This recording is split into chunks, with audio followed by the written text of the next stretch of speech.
Ek wil klaar maak met dit wat ek voel. Hier's beloftes wat oor mense uitgespreek is, oor hierdie kamera, is woorde van God, moontlik drome, wat aan jou moontlikheid ander van jou positiewe drome gedroom. En gesê, hy sien 'n visioen, God gaan dit en dit doen. Gryp dit. Moenie, nou, ja maar nou is 10 jaar verby, dit lyk my, dis nou klaar.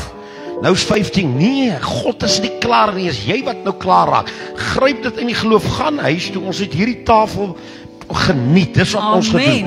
En gaan, ek wil dit voorstel, gaan kyk na jou boeke waar jy God dinge gevra het. Daar's mense wat boek hou, man. En nou die boek al gaan staan en stof vergader. En daar lê 'n klomp goed. En sê, ag ja nee, maar dit kan nou nie gebeur nie. Ek sal nou nie meer met Juffrou Universe word nie. Broer, God tel 'n 90-jarige tannie op en hy maak haar met Juffrou Universe. Hoekom nie? Weet julle Sarah, Abraham se vrou, was amper 70. Toe sy was eers Sarah Hemels, né? Toe raak 'n jong man van omtrent in sy 30's Farao verlief op haar. Amen. Ja, Abraham verkoop sy vrou, wat sy halfsuster ook is.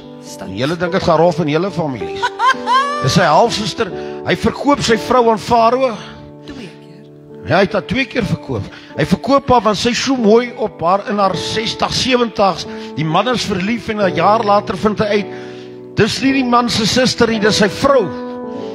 En daar word Abraham skatryk, want toe hy met die onderhandeling van die vrou klaar is, toe sy magnaat. Want hulle oorlaai hom met kamele en met goud en met silwer. Dis hoe Abraham ryk geword het. Broer, God doen groot dinge. Moenie jouself limiet nie.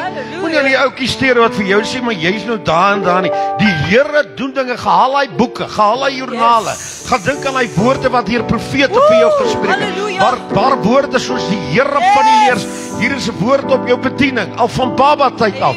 Gaan haal daai woorde, tree toe en kyk. En die woord van die Here sê, en kyk of ek nie na hierdie dinge vir julle sal kyk. Gryp dit vanoggend in die geloof. Halleluja. Amen. Dankie broer Gabriel.